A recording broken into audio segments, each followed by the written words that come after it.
नामावली का जब गान करते हैं तो शिल्पिल्ले बाई का स्मरण आता है उसमें। सुत बिस दियो पूज शिल्पिल्ले भक्ति रशीली पाई।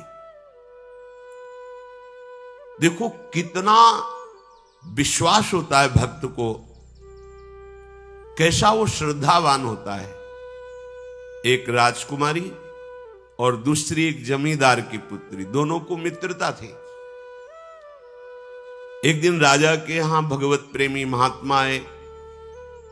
वो संत सेवी राजा थे। महात्मा जन आते रहते थे और महात्माओं का कार्य ही होता है निरंतर अपने प्रभु की सेवा और सुमिरन में मगन रहना। सेवा सुमिरन ये बहुत बड़ी सामर्थ्य है। अगर हम हर समय सेवा और सुमिरन में रहें तो कभी कोई माया प्रपंच हमें परास्त नहीं कर सकता। जहां हम सेवा सुमिरन से अलग हुए वहीं माया का प्रभाव पड़ता है। भगवान का शालिग्राम स्वरूप उनके पास था। खूब भाव से सेवा कर रहे थे और नवीन अवस्था की कोमल हृदय वाली ये दोनों सखियां देख रही थी। इनके मन में आया ऐसे हम भी ठाकुर सेवा करेंगे। देखने से सुनने से हमारे हृदय में प्रभाव पड़ता है। गंदी बातें देखेंगे, गंदी बातें सुनेंगे, उसी का चिंतन होगा, हृदय गंदे आचरणों की प्रेरणा वाला बन जाएगा।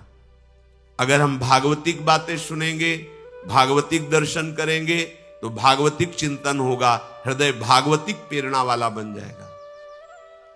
कई दिन संत भगवान रुके, रोज सेवा कीर्तन कथा, सरल हृदया। उन दोनों सखियों में बात आई कि चल करके संत भगवान से कहते हमको भी ठाकुर जी दीजिए। दोनों ने चरण पकड़कर प्रार्थना की, गुरुदेव हमारे हृदय में भी इच्छा हो रही कि हमें ठाकुर सेवा मिले।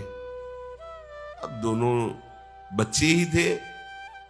संत भगवान ने विचार किया सेवा पद्धति में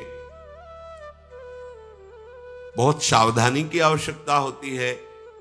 अभी ये बच्चे हैं, कहीं सेवा अपराध न बन जाए।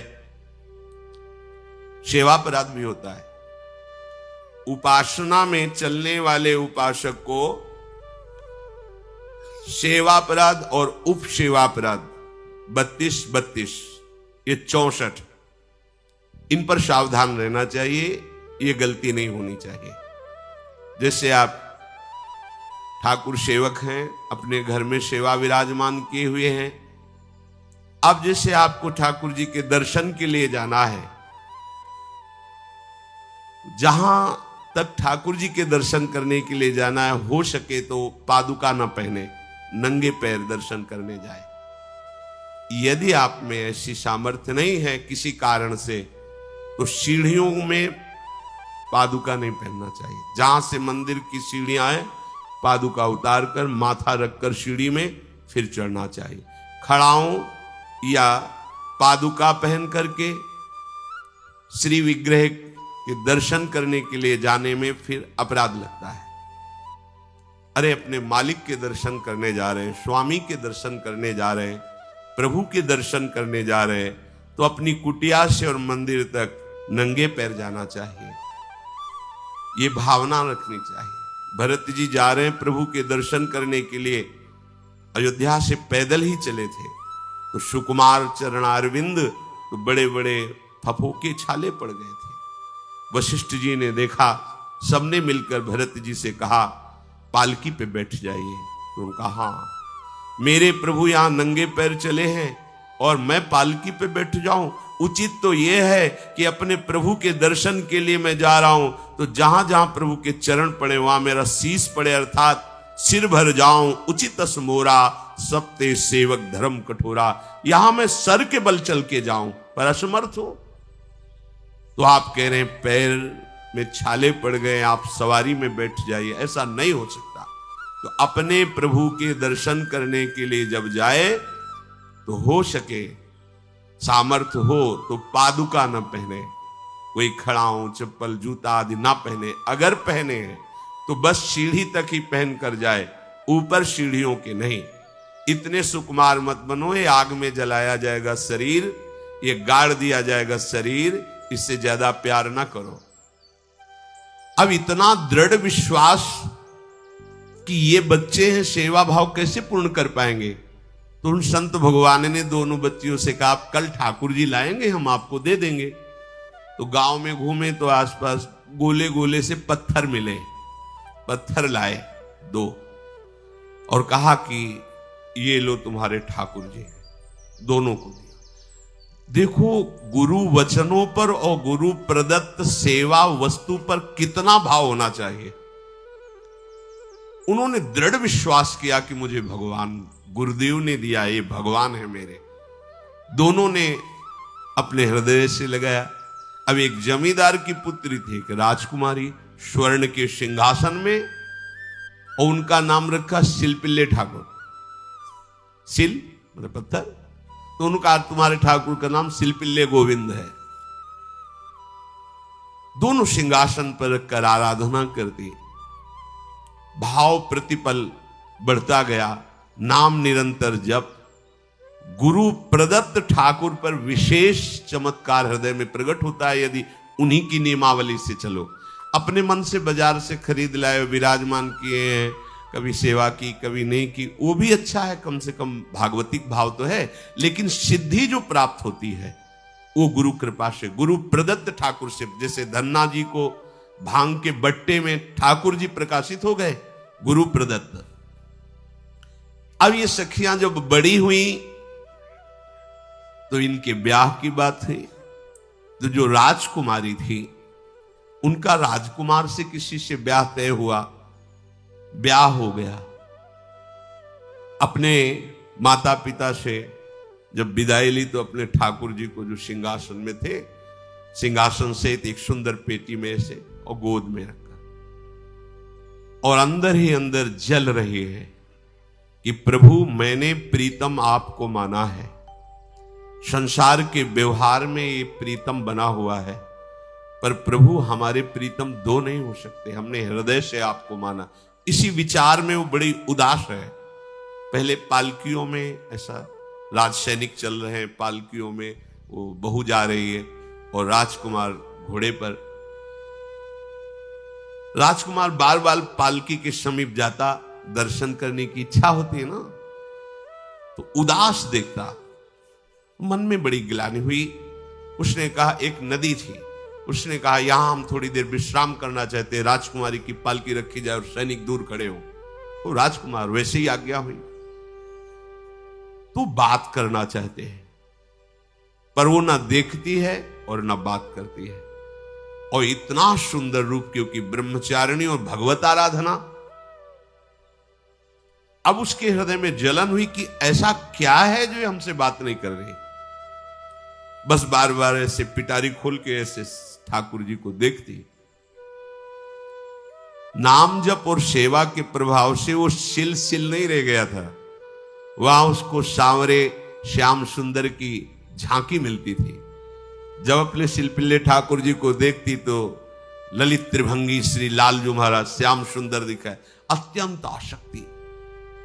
गुरु प्रदत्त किसी भी शब्द में, किसी भी वस्तु में दिव्यता होती है, बस हमारी भावना होनी चाहिए।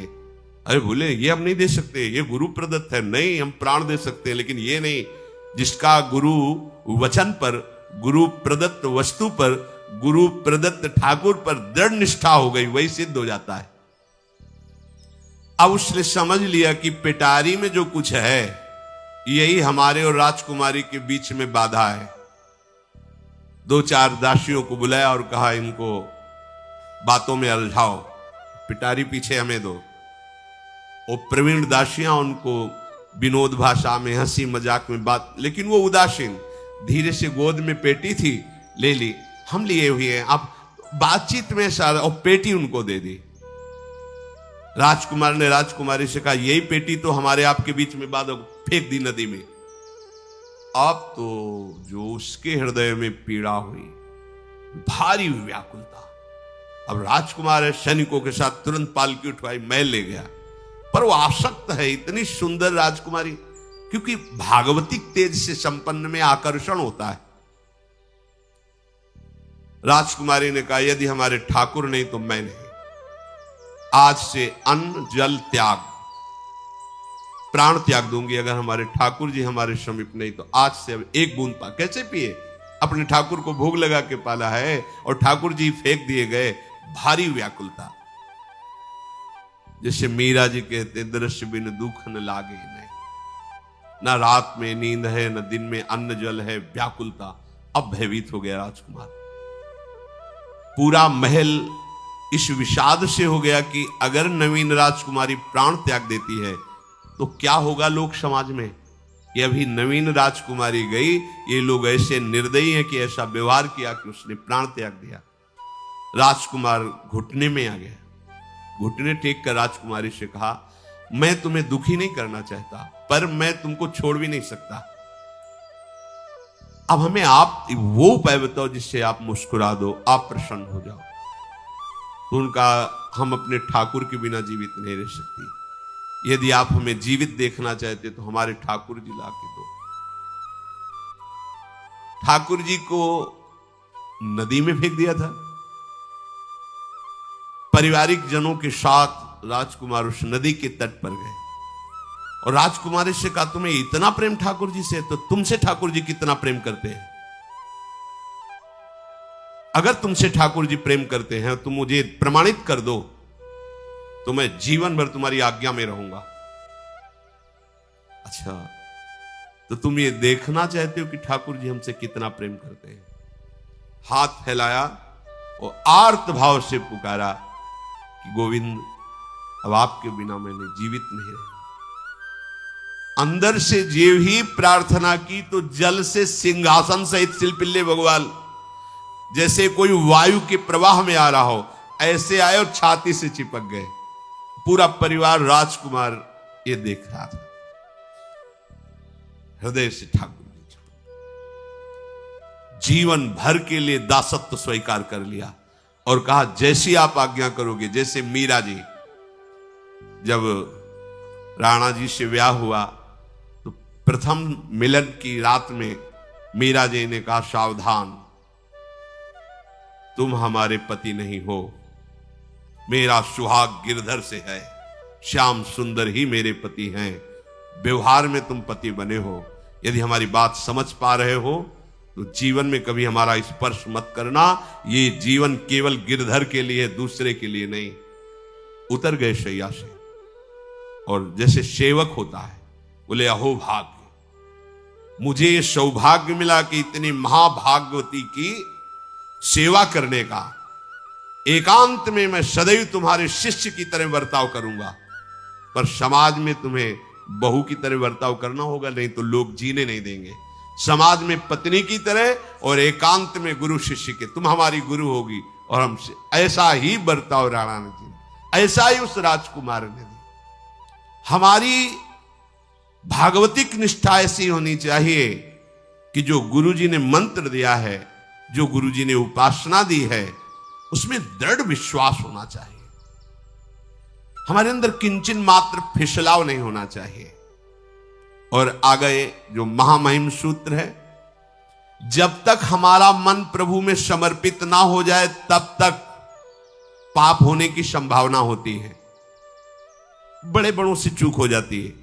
इसमें यह नहीं कहा जा सकता कि हम इतने वर्ष से साधन में लगे, हमसे चूक नहीं होगी, ये तो भूल जाना। बड़े बड़ों से चूक करवा देना माया का कार्य होता है, पर जिनका मन प्रभु को समर्पित हो गया है उनसे चूक नहीं हो सकती।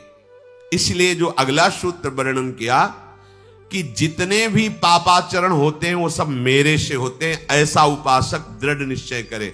ऐसा नहीं कि पापाचरण भगवान से, भगवान करा रहे हैं। जिन लोगों का एक प्रश्न होता है कि जब सब कुछ भगवान करा रहे हैं, भगवान की इच्छा के बिना पत्ता भी नहीं हिलता, तो जो हम पापाचरण, गलत आचरण, वो भी तो भगवान ही करा रहे हैं। इस विषय को समझना है।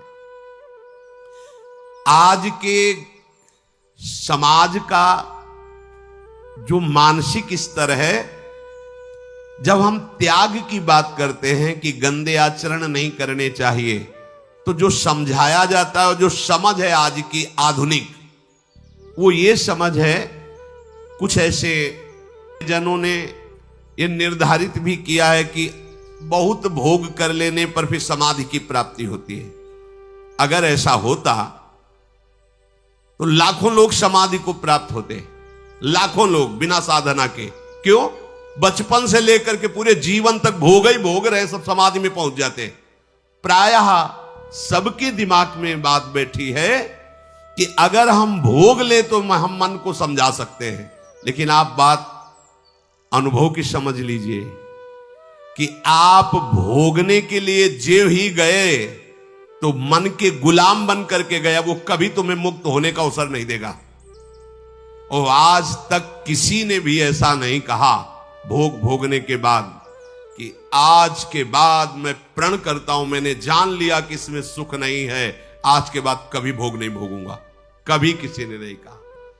सबको इस दलदल में गिरने के बाद सदगुरु या भगवान ने ही निकाला है, स्वयं आज तक कोई निकल नहीं पाया, कोई नहीं निकल पाया। ये ऐसा दलदल है। पर लोगों की भ्रांति रहती है कि ये जो मेरा मन जिन भोगों के लिए लालायित हो रहा है, उन भोगों को खूब भोगूं, फिर बाद में अनुभव जब हो जाएगा तब हम इनका त्याग करके फिर भजन मार्ग में चलेंगे। जो भजन मार्ग में चलते हैं उनके मन में भी लगा रहता है कि अगर एक बार भोग लूं तो मन को समझा तो सकता हूं। यह है आधुनिक सोच, यह है हमारे मानसिक सोच का स्तर। सब लोग देख लीजिए। अब भागवतिक सोच और शास्त्र सिद्धांत का जो मत है वो ये है, ये डंके की चोट से गाया गया है और इसी मार्ग में चल करके समाधि को प्राप्त हुए महापुरुष। एक भी कोई ऐसा समाधिस्थ महापुरुष बता दिया जाए विश्व में जिसने भोगों के भोगने के बाद समाधि को प्राप्त हुआ हो। जैसे हम भोजन कर लेते हैं तो लगता है अब कुछ नहीं, लेकिन 6 घंटे व्यतीत होते होते पर्चा बन जाएगा कि ये चीज फिर चाहिए खाने को। ऐसे ही कोई भोग भोगने के बाद कुछ क्षण के लिए उससे विरति हो जाती है, ठीक है, लेकिन फिर कुछ मिनट होने के बाद फिर नई स्फुरना, नया संकल्प, नई क्रिया, नई भोग वासना सब हृदय में देख लो। इसके लिए किसी और से सलाह लेने की जरूरत नहीं। इसलिए ये जो संतों का मत है, शास्त्र का मत है कि भोगों के भोगने से भोग वासना दृढ़ होती है, कामना बढ़ती है, ना कि शांति मिलती है। लेकिन आधुनिकता में भोगों को भोगने से शांति मिलती है, ऐसी धारणा बनी हुई है और ये गलत है। और ये इतनी गलत हो जाती है कि हम हत्या करने लगते हैं, हिंसा करने लगते हैं, पूज्य जनों के साथ दुर्व्यवहार करने लगते हैं। आज तक भोगों में इति नहीं हुई। देवयानी जी भगवान शुक्राचार्य जी की पुत्री हैं। वो इतनी सुंदर हैं कि कोई अप्सरा भी उनसे होड़ नहीं कर सकती, क्योंकि भगवान शुक्राचार्य की पुत्री जितेंद्री, पवित्र, भगवत आराधन संपन्न। बड़ा प्रसंग है, उसको ना लेते हुए हम सारांश में बता रहे। वृषपर्वा की पुत्री शर्मिष्ठा, ये असुर राजकुमारी है, दैत्यराज वृषपर्वा, उनकी पुत्री शर्मिष्ठा, और दैत्य गुरु भगवान शुक्राचार्य उनकी पुत्री देवयानी बड़े समाज के साथ जंगल में गई हुई थी। एक बड़ा दिव्य सरोवर था, तुलसी में सब राजकुमारियां स्नान कर रही थी। अचानक वहां से कोई महात्मा निकले तो जल्दी में सबने वस्त्र धारण किए। तो शर्मिष्ठा के वस्त्र देवयानी ने और देवयानी के वस्त्र शर्मिष्ठा, वो महात्मा निकल गए। वहां कोई उनको टिकना तो था नहीं। देवयानी ने देखा कि मेरे पवित्र वस्त्र, देवयानी ने वस्त्र धारण नहीं किया शर्मिष्ठा के। जो महात्मा चले तो देखा कि हमारे वस्त्र ये राजपुत्री शर्मिष्ठा धारण किए। तो उनका तुझे पता है मेरे वस्त्रों को स्पर्श करने का भी तेरे को अधिकार नहीं, तूने धारण कैसे कर लिया? तो उनका ज्यादा मत बोल, इतना गुमान करके मत बोल। जैसे सब सेवक पलते हैं मेरे महाराज से, ऐसे तेरा पिता और तू भी मेरे महाराज के द्वारा ही पोषित है, क्योंकि वो तो राजा है, सारी सेवाएं वही देते हैं। ऐसा नहीं बोलना चाहिए, क्योंकि गुरु पुत्री है, आचार्य पुत्री है और सम्माननीय है, पर ऐसा वो बोल गई शर्मिष्ठा। देवयानी ने कहा, तुझे पता है अगर मेरे पिता की दृष्टि बदल जाए तो 2 मिनट में देवता तेरे पिता सहित संपूर्ण राज्य को नष्ट कर देंगे। मेरे पिताजी के भय से ही देवता आक्रमण नहीं कर। शुक्राचार्य मंत्रवेत्ता है। ज्यादा बात बढ़ गई तो राजकुमारी का शासन चलता है। उसने कहा इस गुरुपुत्री को उठाकर कुएं में डाल दिया जाए, और उस समय वस्त्र धारण नहीं की हुई थी, उनको उसी स्थिति में डाल दिया गया और वो चली गई। उसी समय शिकार खेलने के लिए महाराज ययाति चक्रवर्ती सम्राट तो आवाज सुनी। सैनिकों ने बताया कि कोई देवपुत्री है, दिव्य तेज प्रकाशित हो रहा है उनके शरीर से, और दूर से देखा है ऐसा लग रहा है कि शायद वो वस्त्रहीन भी हैं। उन्होंने कहा तुम लोग दूर जाओ, और स्वयं महाराज ययाति गए और उनको तो जब हाथ पकड़ के निकाला और अपने वस्त्र से उनको आवेष्टित किया तो उन्होंने कहा कि हमारी आर्य मर्यादा है, एक बार आपने हमारे शरीर को देख लिया और हमारे हाथ को पकड़ लिया, अब आप हमारे जीवन भर के लिए पति स्वरूप हैं, ये स्वीकार कीजिए। तो उन्होंने कहा कि देवपुत्री मैं तो आपका परिचय भी नहीं जानता हूं, आप कौन हैं? तो उन्होंने कहा भगवान शुक्राचार्य की पुत्री देवयानी। घुटने पे हो गए तत्काल।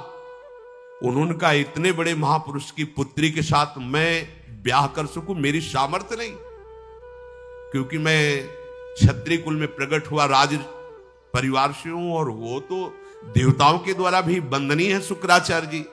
तो उनका आप निश्चिंत रहो, ये विषय मैं संभालूंगी, पर आप मेरे पति हैं, ये स्वीकार कीजिए। बोले यदि शुक्राचार्य जी इस पर राजी हैं तो हम ये बात स्वीकार करते हैं। शुक्राचार्य जी विलंब होने के कारण व्याकुल ही थे। देवयानी जी ययाति जी को लेके गई। बड़ा प्रसंग है, पर उन्होंने कहा जब आप राजी हैं तो हम राजी हैं। शुक्राचार्य जी राजी हुए और वृषपर्वा को सूचना दिया कि मैं तुम्हारे राज्य को त्याग कर जा रहा हूं। वो तो तत्काल आकर चरणों में गिरे, महाराज आपके बिना मेरा अस्तित्व क्या है, आप कैसे राजी हो सकते हो? बोले मेरी पुत्री को दिगंबर करके कुएं में डाल दिया गया, मैं इस अपराध से बिल्कुल तुम्हें माफ नहीं कर सकता। बोले कोई उपाय? तो बोले देवयानी बोले। तो देवयानी ने कहा तुम्हारी पुत्री हमारी दासी होकर चले तो मैं तुम्हें क्षमा कर दूंगी। बोले बिल्कुल ठीक, तथास्तु।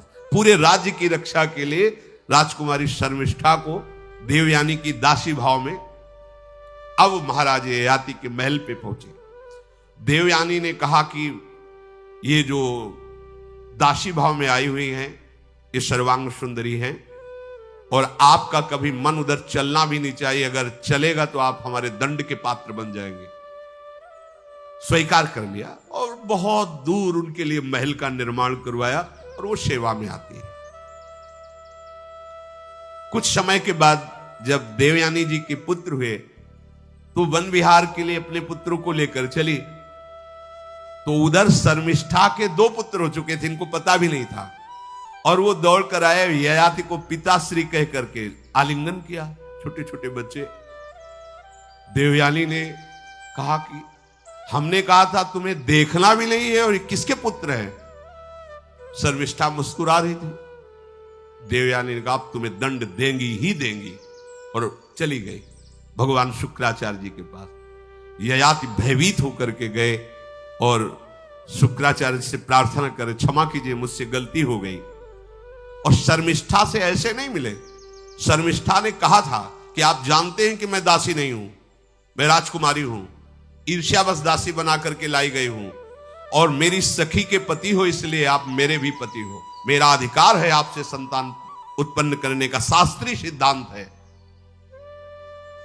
शुक्राचार्य जी ने कहा कि जो देवयानी कहेंगी वही हम मानेंगे, क्योंकि मेरी पुत्री है। क्या चाहती हो? तो बोले पुरुषत्व से इनको हीन कर दो। गुस्सा में आके शुक्राचार्य जी ने कहा तथास्तु। उसी समय महाराज ययाति पुरुषत्व से हीन हो गए और वृद्धावस्था छा गई शरीर में। अब ययाति ने कहा अब सुखी रहोगे तुम। अब देवयानी को भी होश आया कि ये तो क्या हमने अपना ही सर्वनाश कर लिया।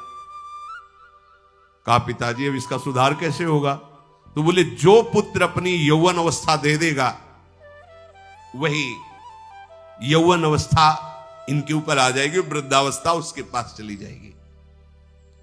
महाराज ययाति ने अपने बड़े पुत्र यदु जी से कहा, तो उन्होंने कहा इसका प्रयोग कहां होगा? मां के साथ कदापि नहीं। मेरी यौवन अवस्था का प्रयोग मेरी मां के साथ कदापि नहीं, क्योंकि वो बड़े ज्ञानी महात्मा, इन्हीं के वंश में भगवान श्री कृष्ण का प्रादुर्भाव हुआ, इसलिए यदुवंशी कहेंगे। सबसे छोटे, शायद उनका नाम पुरु, ऐसा कुछ। उन्होंने कहा यह जीवन पिता का दिया हुआ है, इस पर पूरा अधिकार है, आप स्वीकार कीजिए। तत्काल वो वृद्ध हो गए, वो जवान हो गए। कई हजार वर्ष तक उन्होंने अपने पुत्र की आयु का विषयों में सेवन किया। फिर उनके मन में एक दिन बहुत घृणा हुई, धिक्कार है मेरे जीवन को और धिक्कार है इस भोगा शक्ति को। अपनी आयु तो गंवा ही दी, अपने पुत्र की भी आयु गंवा दी, फिर भी वैसे ही भोग वासना। तो उन्होंने सबको शिक्षा देने के लिए बात कही, यत् पृथिव्यां व्रीहि यवं हिरण्यं पशवः स्त्रियः न दुह्यन्ति मनः प्रीतिं पुंसः कामः तस्यते न जातु कामः कामानाम् उपभोगेन साम्यति हविषा कृष्णवर्तमेव भूय एवाभिवर्धते यदा न कुरुते भावं सर्वभूतेष्वमङ्गलं समदृष्टेस्तदा पुंसः सर्वा सुखमया दिशा या दुस्त्यजा दुर्मति भीर्जीर्यतो या न जीर्यते ताम तृष्णा दुख निवहाम शर्म कामो द्रुतम त्यजेत।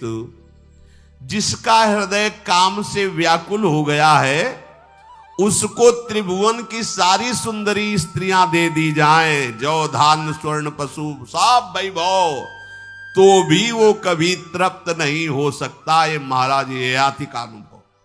त्रिभुवन की विषय भोग भोगने से भोग वासना शांत नहीं होती, वरम और प्रबल हो जाती है। जैसे घी की आहुति डालने पर आग भड़क उठती है, वैसे ही भोगों को भोगते ही रहने पर भोग वासनाएं प्रबल रूप धारण कर लेती और वो इतना कमजोर हो जाता है कि सोचता है मैं इसके बिना जी नहीं सकता।